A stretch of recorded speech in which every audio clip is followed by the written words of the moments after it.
All right, everybody, welcome. I'm excited. I'm really excited for today. I knew Floyd McLendon as Coach Tree, and only as that. And so I tracked him down and really excited to have you here. He's running for Congress for the 32nd district inside of Texas.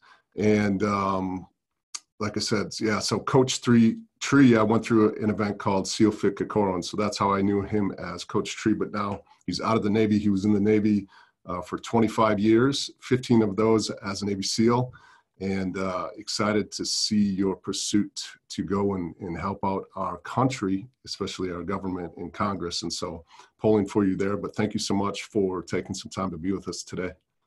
Thank you for having me, Nate. I'm really blessed for you to reach out and actually have me on your show and value what I have to say to you and the people that listen to you. Yeah, absolutely. And you made a huge impact on my life, and you didn't even know it. But you just run across some people, leaders that they do. They have this presence. They exude a ton of leadership, and there was just like this massive respect that I had for you in that short time that I was around you. And it's kind of the point where there's just some people like I didn't know you. I'd heard actually a few stories about you from a previous event from a good friend of mine, and but. So yeah, there was just this respect that there was there for you. And it was almost to the point where like, man, I don't want to let this guy down. Not that like that there was any way that I could really do that. But in the back of my mind, it's kind of maybe a game I was playing with myself. But appreciate you that you're here. And I always like to ask this first question to start things off is the name of the podcast is Championship Leadership. So what does that really mean to you when you hear that? Well, when you first reached out to me, I start to think about, what are the principles that I really value when it comes to leadership, and your thought process on, hey, I don't want to let this guy down. The fourth principle, which we're going to get to, I think is what mostly encouraged me to do that. So the first principle is service. All right. So as a leader, you have to understand that you are in a position of service. So whoever you are working with or whoever is underneath you from a positional standpoint, personal, professional, you're in that position to make sure that they have what's needed for them to be successful. That's it. Right. That's what, that's the number one component of being a leader is how can I interject myself into this person's environment and help them achieve what they're reaching for. So, yeah. So with you, I don't necessarily remember the details of things that went on with us as me as the coach and you going through that program, but I put myself in a position where I was able to serve you to help you achieve your goal. Whatever that may have looked like, meaning I assessed to see what does Nate need and let me give that to him so he can be successful. Yeah, absolutely. And I get it, right? That was 3 years ago, and there was a ton of us there. But I can just think too, I can't remember specifics either, but again, just things that would be said, right? I think as a championship level leader, especially, and I'm sure you saw this all the time in your military experience inside of teams, like you don't lead the same way to everyone. And I'm sure it was the same way, when you're at an event or an experience like Seal Fit Kokoro, you got all these people coming in that you don't know, but yet you got to kind of learn, you observe, you figure out, like you assess what's going on, you see how people are showing up and you take those cues and then you're able to lead them or guide them differently through communication and certain things that you might say to them to push them, motivate them, to drive them. And I think that's really what it was for me. Oh, well, so now you're tapping it. So now you're actually going into So like I said, it's 4 principles. So Yeah. like, the third one is flexibility, right? And that's what it is. It's flexibility. It's figuring out what person needs what and adjusting to that particular need. Now here's the thing. About 20, 25 years ago, I'm telling my age here. For leaders, that wasn't the case. Yeah. So it was everyone else adjusting to that leader, right? Yep. And the leader was like, hey, do as I say, this is what I need, and that's how it's going to be. But over the past 2 decades, it has transitioned to where the leader has to make the most adjustments based off of each individual that they're coming into contact with. So you have to be very flexible, and you have to have a lot of tools in your leadership box so that you're able to touch them in a manner that's going to positively affect their growth, right? So yeah, and that takes time, that takes experience, right? That takes struggle, right? But it also takes like patience and acceptance from those around you to allow you to grow into being a championship leader. Did you see that? I think especially military. I was in the Army. I was an officer. But yeah, 25 years ago, like you even look at the football coaches, basketball coaches, Phil Knight. Like, you doing it my way, he ain't flexing for anybody. Right. Like, fit into my system or like hit the road. So I think, in the military, there's definitely some of that too, because lives are on the line. Like if I tell you to go do something and be here or be there at a certain point in time, there's a reason behind that. And so I need you to move and execute, not question it. But at the same time, like, did you see, especially, towards the end of your career, especially in the Navy SEAL teams, like, is there still some of that flexibility in there as well? Oh, it's a huge amount of flexibility. So before I got into the teams, when I was in the regular Navy, I was an electronic technician. I was a very rigid kind of guy. Yeah. I had a very narrow, specific mindset on how I would do things, right? And then once I started training for BUDS, Basic Underwater Demolition Steel School, and then I went to BUDS, and I got put into the role of being a leader and having to lead these, these alpha males, who most of them were more physically fit than I was, right? I was older than them, so I had a little bit of more maturity than they did and experience in life. But, from the physical standpoint, I was average. And it was very humbling to me, because that's when my leadership style started to change, because I had to figure out, like, how do I, help us as a class to be successful. And if I failed, I got it on both ends, right? I got it from the instructors, like, because I was the LPO of the class. So basically the highest senior enlisted person in the class, meaning I had to make sure the class was at the right time, right place, right information, right gear. And if anything was missing, I was responsible. But then at the same time, I had to turn around and be able to connect with my brothers to where they would allow me to lead them and put them in that position to be in the right time, right place, right gear, right information. But here's the deal. As a flexible leader, you had to understand, like you were saying 20 years ago, it was, hey, do as I say. That's a type of leadership that's needed. But it's situational, right? And it's, so for us, it was, very critical times. Hey, on the battlefield, there's no time for discussion. Yeah. We got to go here right now. We got to make this maneuver. But it's understanding, when to use that type of leadership, right? And that's rare. That's rare. Yeah. Yeah, absolutely. And that's what makes the great ones great, right? They just they just know. I don't think it's probably always that way. You don't start that way, but as you grow and learn and experience being in different environments.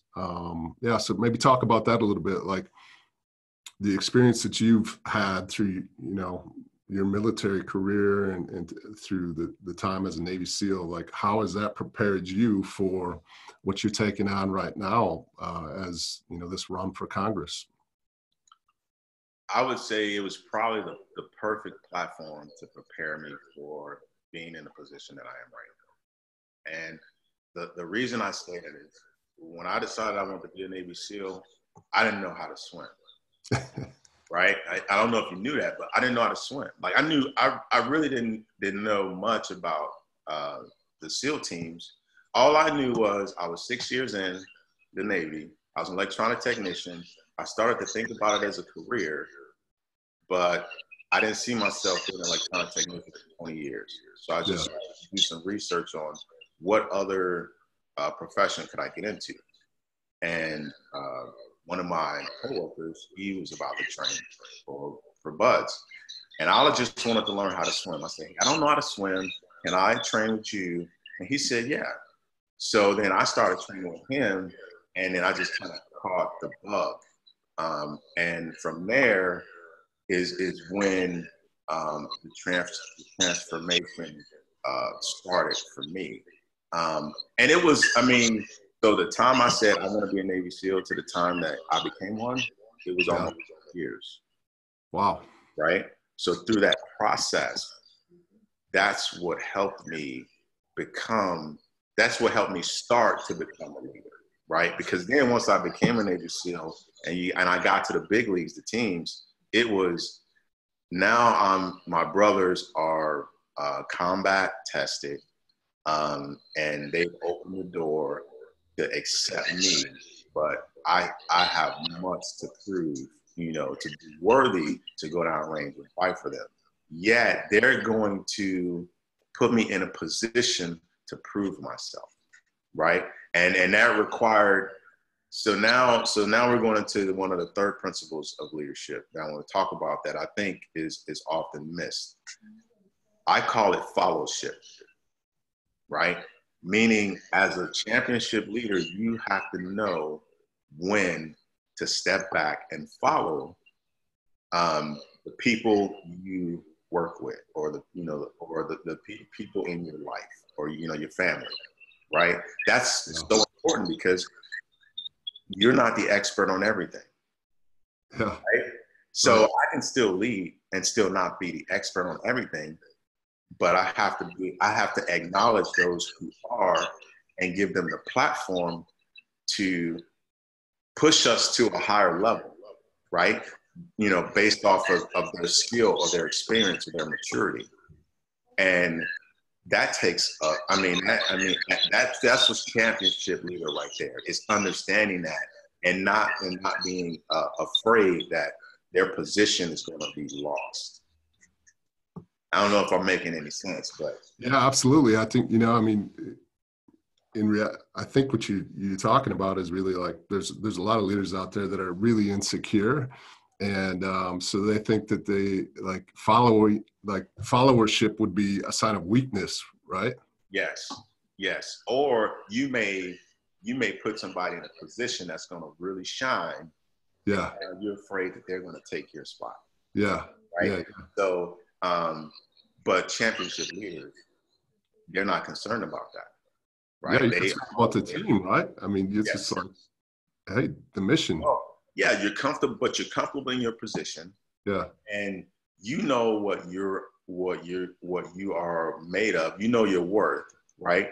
And you understand that may be a threat. However, you're okay with that because you're a championship leader, and all you want for your organization, your team, your family is to be successful. Yeah. So, if that means that I'm gonna have to step back into this seat and let my wife lead, or let my son lead, or let or let my teammate lead, why not do that? Yeah. It just makes so much sense to me. Yeah, I love it. But, I mean, it seems like it is rare today for leaders to, to be willing to do that, or to be able to see that for what that really is, and to take that step aside. So, I mean, I guess that's the reason, it's a characteristic of true champion leaders, is because it is rare. Like, not everybody is at that level yet. And yeah, so I love that. I love that. Now, Nate, here's what's funny. So fellowship, think about it like this. When we did the program together and I was a coach, right? And I looked at you and your class, or you and your team, I assessed on what you and your team needed at that time, right? But the only way that I was able to figure it out was I was following what you were doing, and I was following what you were, asking for, not verbally, but, your actions and then how you were performing, right? Yeah. To me, that's fellowship. I just followed you, and then I provided you what you needed as a leader for you to excel. So, kind of think of it like that. Yeah. Yeah, a championship leader is always in a position of fellowship, because I can't give you what you need if, one, you don't communicate it to me, right? And two, I'm not open to listen and follow you, to provide it for you. And it's crazy because in my new profession as a candidate for Congressional 32 in Texas, I have to follow the people of District 32. I have to listen to them and see what they need in order for me to provide that for them, so I can go to DC and fight for what's best for them, right? So I'm essentially following the people in District 32, right? So I can be able to lead. Now, one of the reasons why I'm running for office is because I think we lack that championship leadership. We lack that connection between the leader and the people, between the coach and the players, right? I mean, you could go across all platforms, but there has to be one key ingredient, which is my fourth principle, and that's love. Yeah. Right? So for you to think in your head, I don't want to let this guy down, I think my humble opinion is, I think you felt like Coach Tree cares about you. Yeah, absolutely. Right? 100%. Right? That's what it is. It's like Coach Tree cares about me, and he's pushing me to be better than I am. And because of that, then I don't want to let this guy down. And I mean, that is the huge component. I leave it last, but I think it's one of the most important component. Yeah. You have to touch. I have to touch you, Nate. And for you to believe that, look, I love you, and I want you to be better when you leave than when you first got here.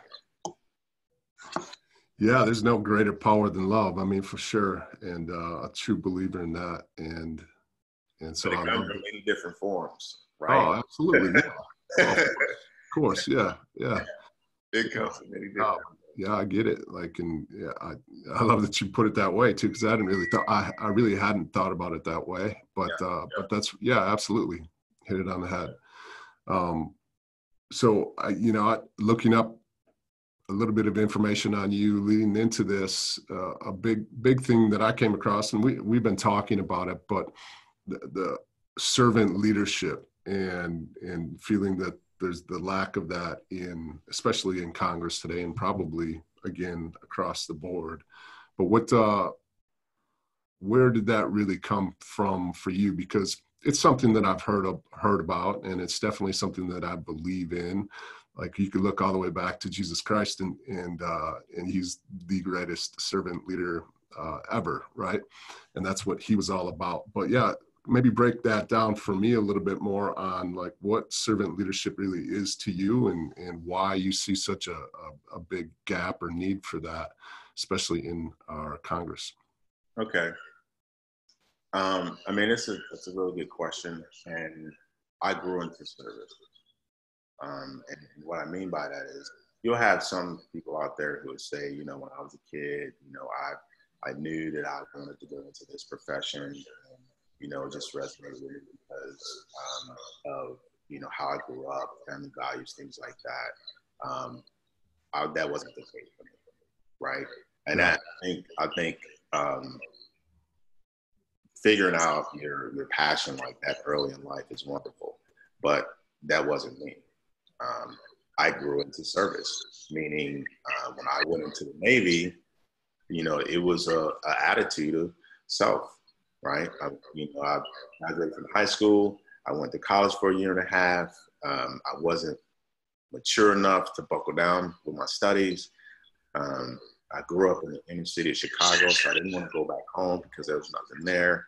You know what? I'm gonna go into the military. I'm gonna do a few years, you know, have them pay for my college, get out, and work somewhere, right? But then I get into the military, and I'm about 6 years in, and I started to think of it as a career. So I'm still thinking of self at this point. And so then I'd run across the Navy SEALs, and I said, okay, well, let me see what this is about. So as I started to train, I'm still in self mode, but as I started to train, I go to BUDS. And when I get there, that's when my world started to open up, because it started to materialize on what I was actually here to do, right? I was actually there to train and mentally and physically prepare to go into the deepest, darkest places to defend our country, right? To serve our country. But I'm still in BUDS, and it's still about self for me, because I have to make the time swims. I got to make the time runs. I got to make sure my room is clean. I got to make sure, you know, I have the right gear, right? So I'm still in self mode. However, I'm in a leadership mode in my class. So now I'm being forced to not only worry about myself, but now I have to worry more so about the class. So I'm more and more, I'm having to serve other people and put myself on the back burner, right?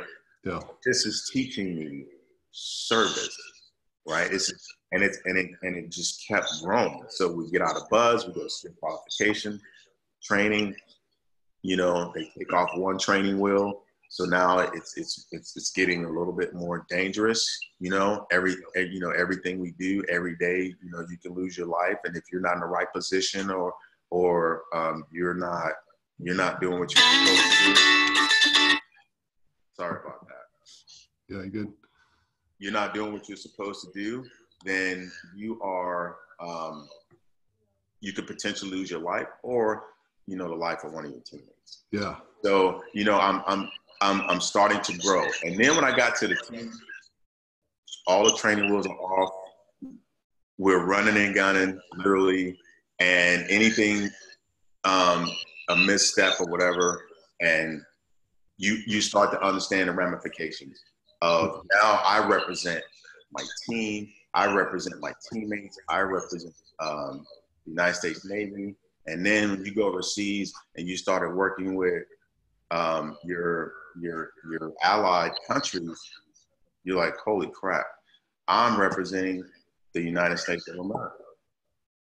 So I am serving my country. I'm serving my command. I'm serving my team. I'm serving my platoon. I'm serving my teammates. And all you hear is, I am serving, and none of that has, and it doesn't come to, I'm serving myself, right? Because then after my teammates, I'm representing my family. I'm serving, you know, so service just naturally grew to where it just became just a natural habit. Now, of course, as being a Navy SEAL, it was in an extreme environment. Yeah. And I'm not saying you got to be a Navy SEAL in order to understand the ramifications of course, right? But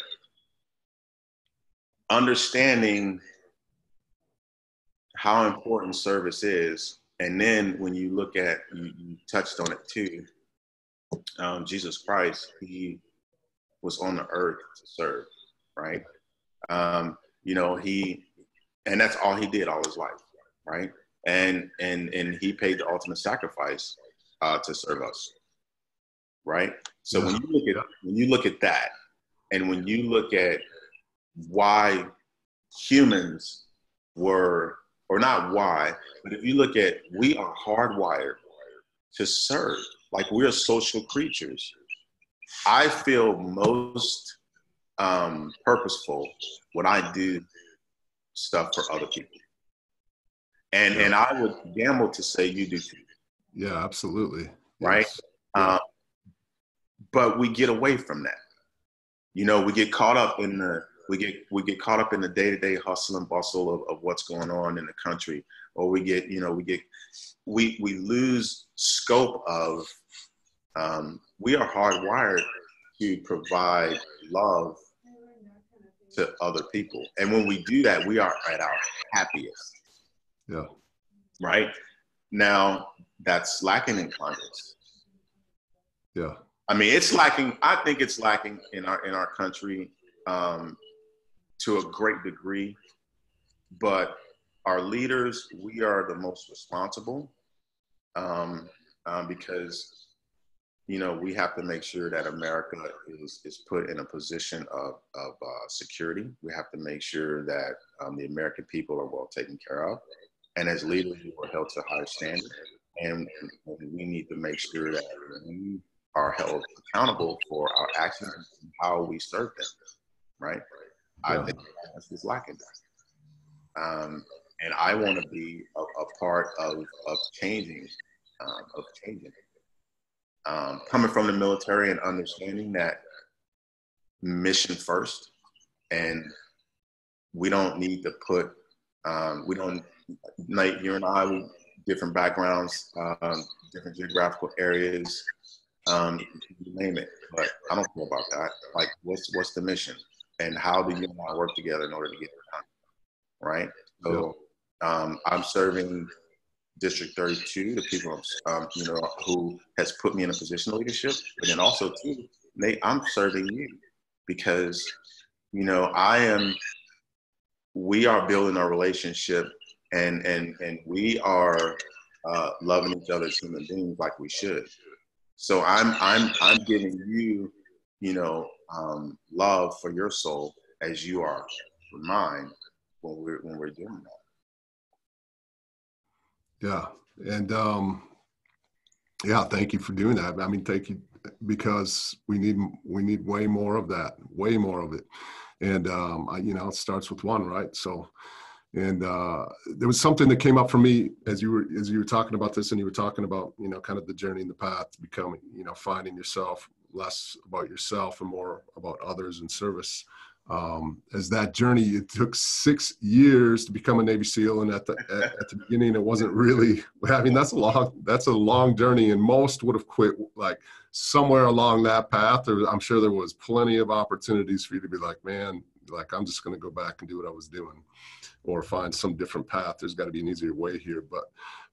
But that leads to the question, like, what did drive you? Because you obviously, I mean, no one becomes a Navy SEAL or any other elite, you know, category, whatever profession or area of life they're in, without being like strongly convicted that that's what they want.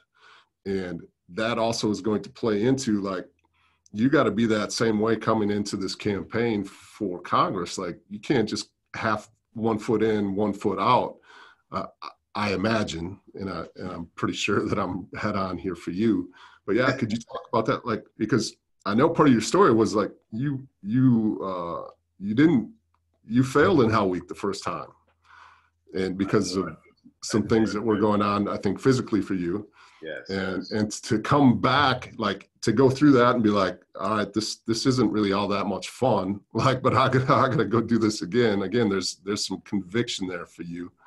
And so, yeah, maybe could you talk to that a little bit? Because I'm really interested in that.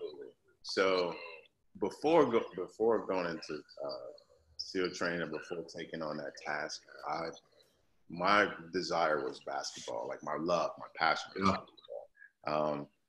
And because I hadn't buckled down in college, I was like, well, there's another way to get to the league, NBA, right? So, so I played all Navy basketball, and the plan was all Navy basketball, make the all armed forces team, go overseas, get exposure, get on a team overseas,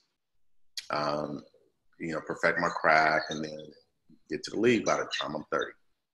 So when the Navy SEAL idea popped up, I completely put that on the shelf and started down this path. Now at this point, I think that I am a very good athlete. I think I'm strong, I'm fast, and that I'm running on all cylinders. Like, all I need is just the opportunity, and no one could stop me. And then I transitioned to training as a Navy SEAL. And it completely put me on my butt, and it humbled me. Yeah. Because I wasn't as good as I thought. Not even close. Mm-hmm. So up until that time, I hadn't ran over 2 miles, right?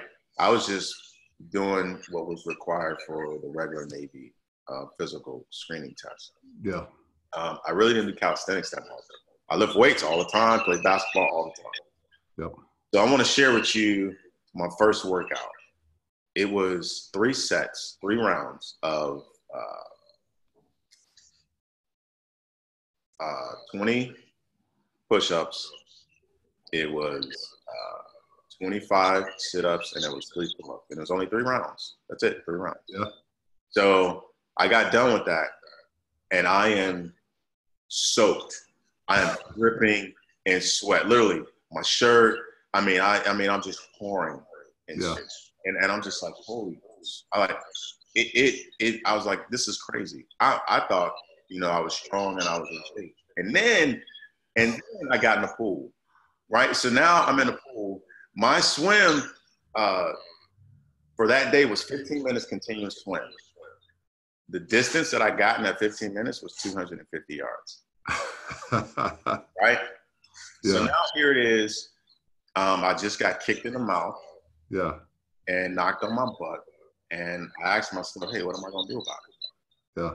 So it fueled me to get better. And each day I got better. It fueled me to hit the mark in front of that, and the mark in front of that, and the mark in front of that. So what that started to build was mental and physical fortitude. But not only that, it started to teach me the commitment to hard work and seeing me progress through that whole process. So now I get the belt, and things are going good. And then we get to 2 days before Hell Week, and I come down with a gastrointestinal virus. Right? Yeah. So now, meaning anything that goes in is coming right out. Yeah. So I get to the second day of Hell Week. I share this with the medical team, and they pulled me out of Hell Week. And they said, we're going to push you to the next class. I said, okay. So they pushed me to the next class, and we're about to start Hell Week for the next class. So this was like between August and November. So we're talking, 3 months? Yeah. In that 3-month time frame, I still had the gastrointestinal virus. And by that time, I had lost 30 pounds. Oh, my goodness. Wow. So now we go into Hell Week, and anytime we get in the water, my body completely locks up. I'm talking like completely locks up. From the neck down, I can't move. So one of my classmates pulled me out of the water, and I go up to the instructors, and I said, hey, I'm done. And they're like, what? I said, yeah, I got to quit. And I rung the bell, and I immediately said, hey, I want to come back. Something's wrong with me. I just want to fix it and come out. He's like, nope, you got to go. So they sent me back to the fleet. So I went to a specialist. I healed up. And then 15 months later, I was blessed to come back to Bugs. and finished the second time around. So the whole process of just the obstacles that I ran into, and then also too, like that was, you look at it as, man, you had to quit, like that had to, bro, it sucks so bad. Imagine quitting and then like the next 2 or 3 weeks, you're still on the compound, you still see your class running back and forth to their classes and doing their things, and you know, they'll speak every now and then, and you're no longer a part of that. You kind of, you're an outsider, right? Like, right.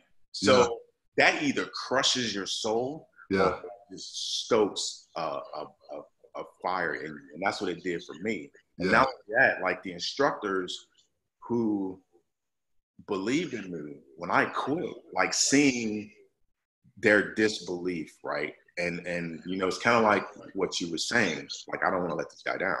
Like, there's these, you know, these men who I was aspiring to work with, I completely let them down. And I see it. And that, I mean, that tore me apart, bro. So I said, you know what? I'm coming back. And when I came back, some of those instructors were still there. So when they saw me, it wasn't like, yeah, glad to see you. It was like, oh, I remember you. Right?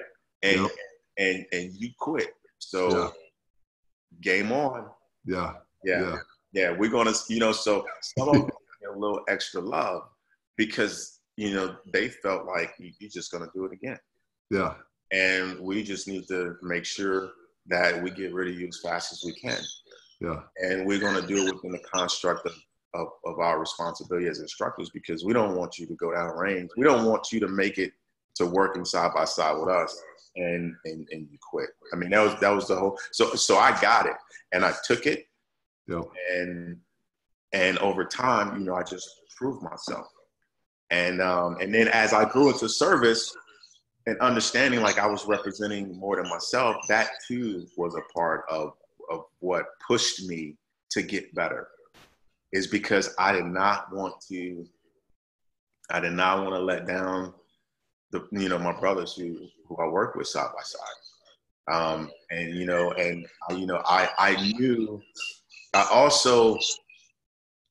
also was very aware of the time and effort and sweat and just the pain that I put into training to get to where I was.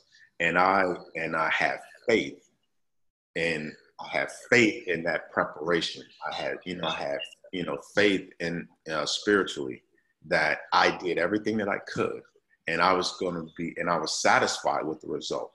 And I was just blessed to come out on the very successful end, right? Which could have easily tilted the other way.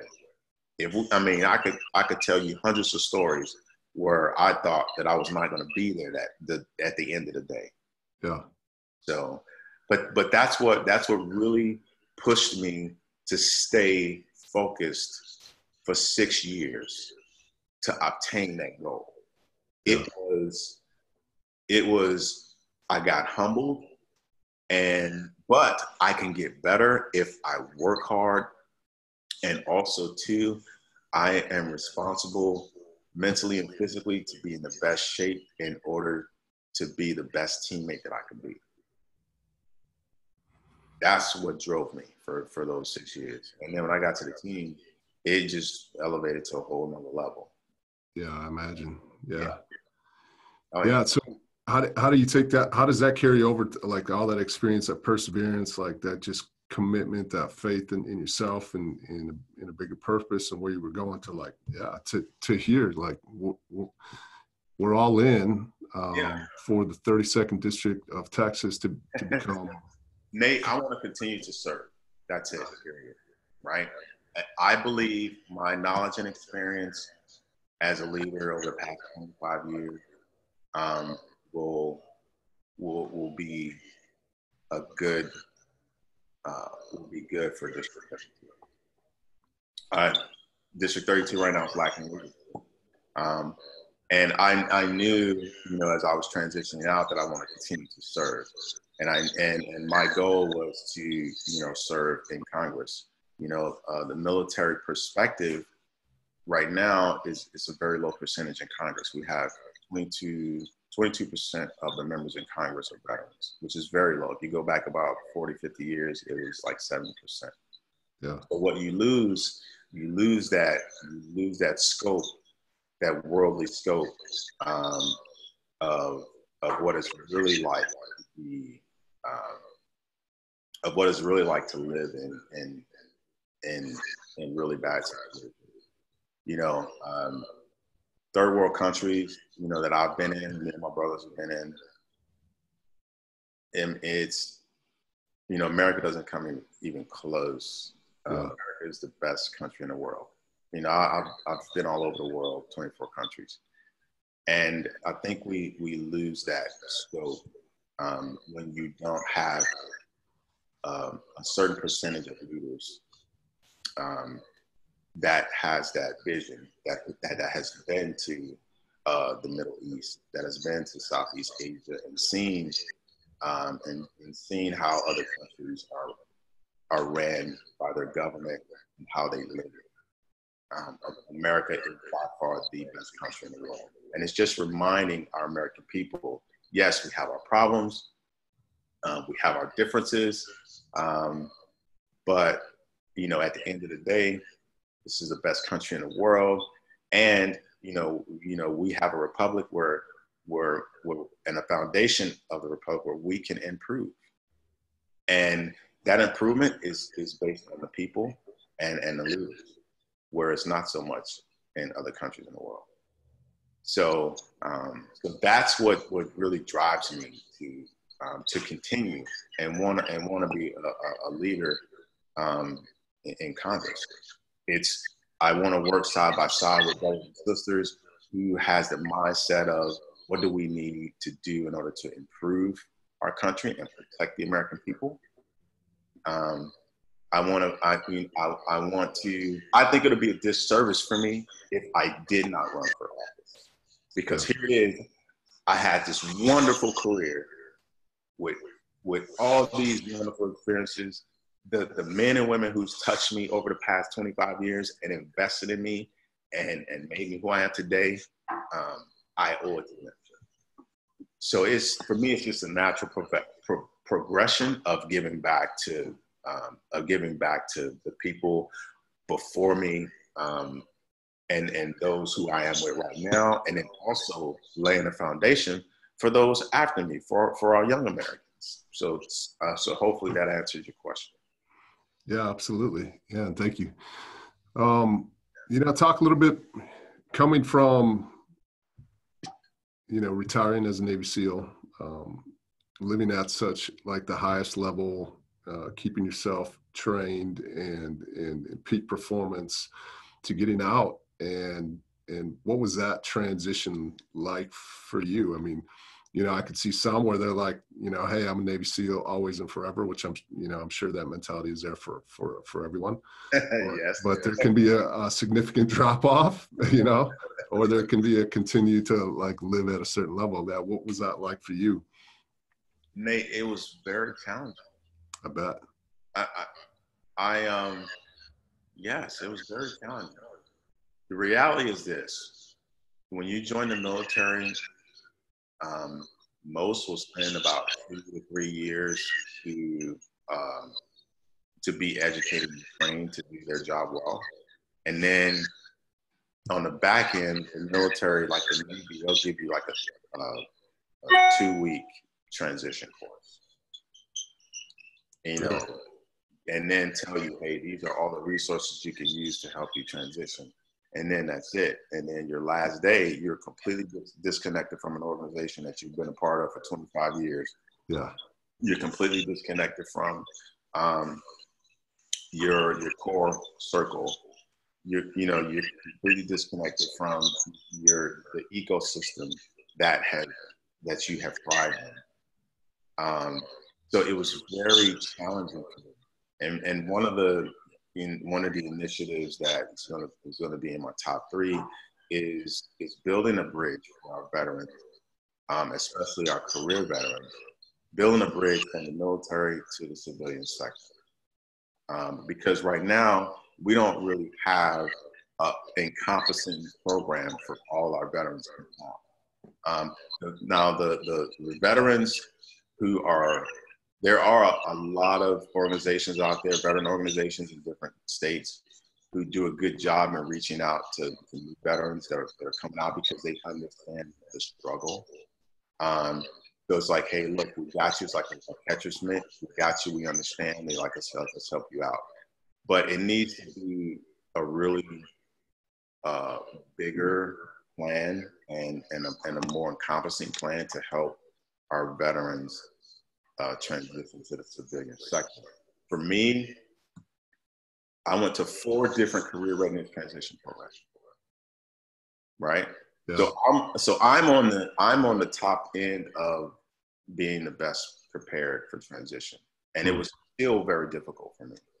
Yeah. I went to the Honor Foundation, which is a 4-month, robust, almost like an MBA program type transition for veterans. And then I went to Capitol Hill, and I worked as a legislative fellow underneath another veteran transition program called HillVets. And then in parallel with them, I worked with another organization called 4Block. And then while I was in the Navy, I did another program that was called Reboot. So now here it is. I went through 4 career readiness transition programs. Yeah. Right. And then I get to Texas. We retired to Texas. I get to Texas, and still there was not a catcher's mitt for me to say, my fellow, all right, this is how this, we're going to make it a little bit easier for you. Yeah.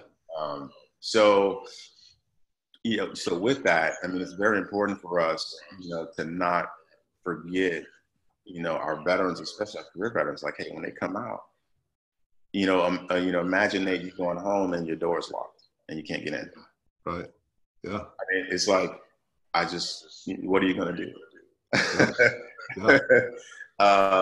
But I was really blessed with, with those programs. I was really blessed with the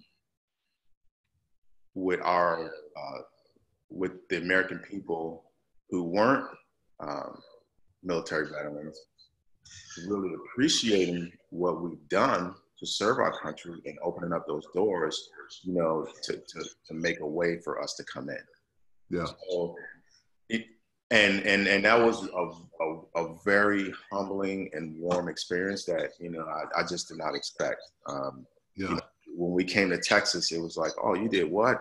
Oh, okay. All right, well, what can we do for you? Like, that was almost like their next question. Well, what can I do for you to help you, get to your next step? That's incredible. And that's what we need to do with everybody. Nate, my name is Floyd. How can I help you? Mm-hmm. And, my family and I, we were accepted, almost immediately. So that took a lot of pressure off. Yeah. Yeah. Thank you for sharing that. And I lost you there for a second. Sorry about that. Yeah. Thanks for sharing that. And because I've seen, you see it in, I could only imagine, right? I was in the military. I wasn't I didn't have a career in the military. I look at the NFL players or professional athletes that try to make that transition yourself, even with some of the things that you talked about, the opportunities that you had to experience with the fellowship and all the other things that you talked about. And yet it's just still extremely difficult. That it's just, it's great to hear that will be part of your plan to help that out, because like you say, there's a huge need and a huge gap for it. And then the other pieces that I heard the most that I really love is because there is so much talk nowadays about like just how that there's not a lot of goodwill, or that this world is so awful and terrible. And you've seen probably the worst of it, right, in some of your experiences. But also I just look at, like, I just go by what I see. And like, I see a lot of good, kind of to what you were talking about, like, hey, welcome to Texas. You did what? Like, oh my God, like, how can I help you? They don't even know you necessarily, right? So I don't know. I just like there is plenty of good out in our world, and it's incredible that we have people like yourself to continue to help to shine that light. Look, there is, I would say 99% it's that way. The problem is it's not sexy. It's not a headline.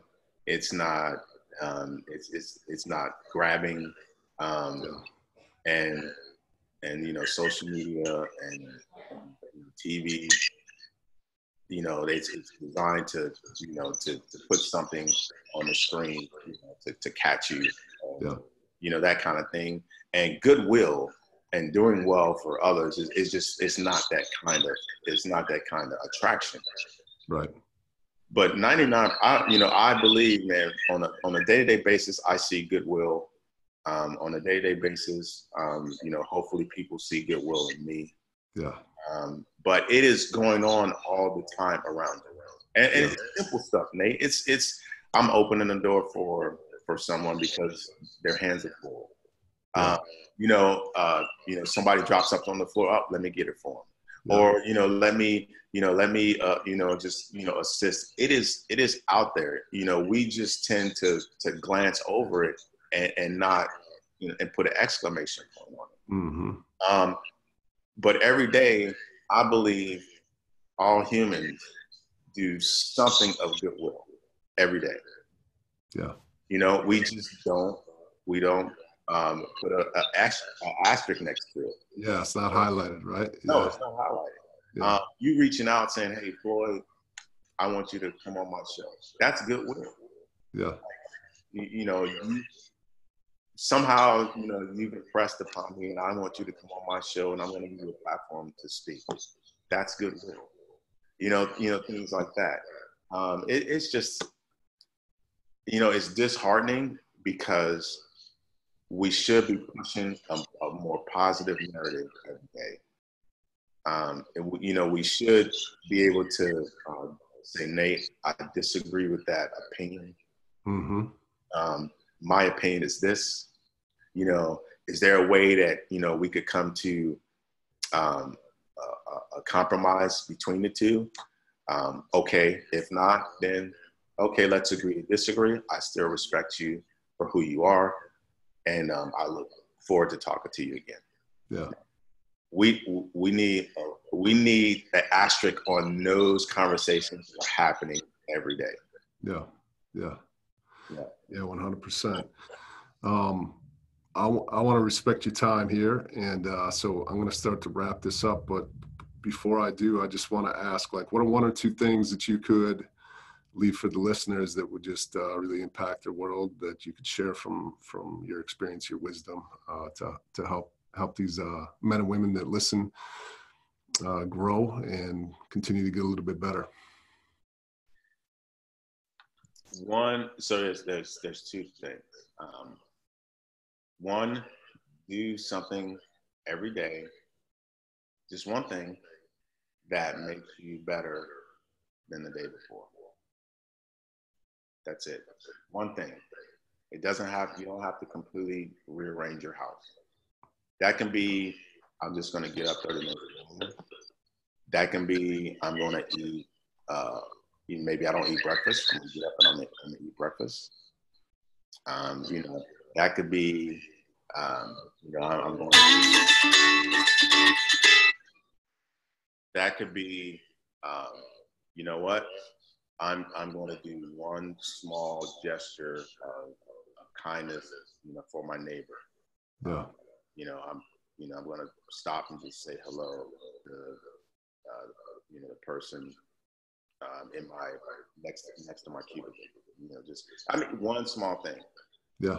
The second one, and this is the most important, that I think that we're falling short. We need to invest in our young Americans. We need to have more conversations with them.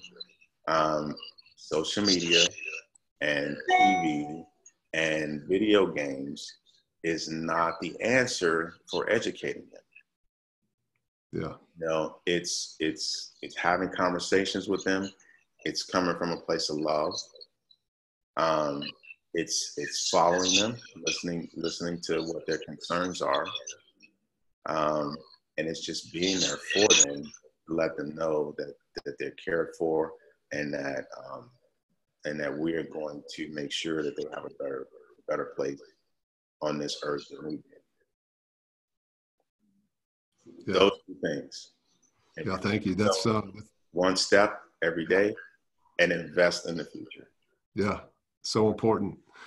And you know, technology is great, but I love it. Yeah, I mean, it's like real interactions with the youth, or the young America, if you will, to educate and help them to prepare to be able to take our place, I guess, one day, right? Absolutely. And we are a tribe, Nate. So, you know, your child is my child. Yeah. Right. You know, like your niece is my niece. I mean, that's the concept that I live by every day. And, you know, I just encourage, you know, all of us to, you know, just invest in yourself, Mm-hmm. one thing at a time, and invest in the future. Yeah. Everything else will fall into place. Yeah, I love that. Yes, sir. What are some ways that my followers, these listeners, can find out more about you, about your campaign, and just you and your family in general? Absolutely. So www.McLendonforcongress.com, and it's one C, it's MC, Yep. DON, for Congress.com. You can go there. I have a Twitter account, you know, at Floyd McLendon. And I also too have a Facebook account. It's Floyd McLendon for TX32. So I look forward. Those are the platforms we can talk. You can, on my website, you can look at my stances on how I view or maintaining our great country, and you know how we move forward together to improve our country. Yeah, perfect. And we'll post those up in the links too, so that everybody can easily access those and check you out. I'm looking forward to seeing you. You're coming to speak at one of our events here in Dallas in October. Really excited for that, and to catch up and connect with you a little bit more. But again, yes, sir, Nate, that's going to be fun. 7 principles prepared for battle. That's going to be fun. It's going to be amazing. So thank you, Floyd. Really appreciate it. Thank you for having me, Nate. You bet.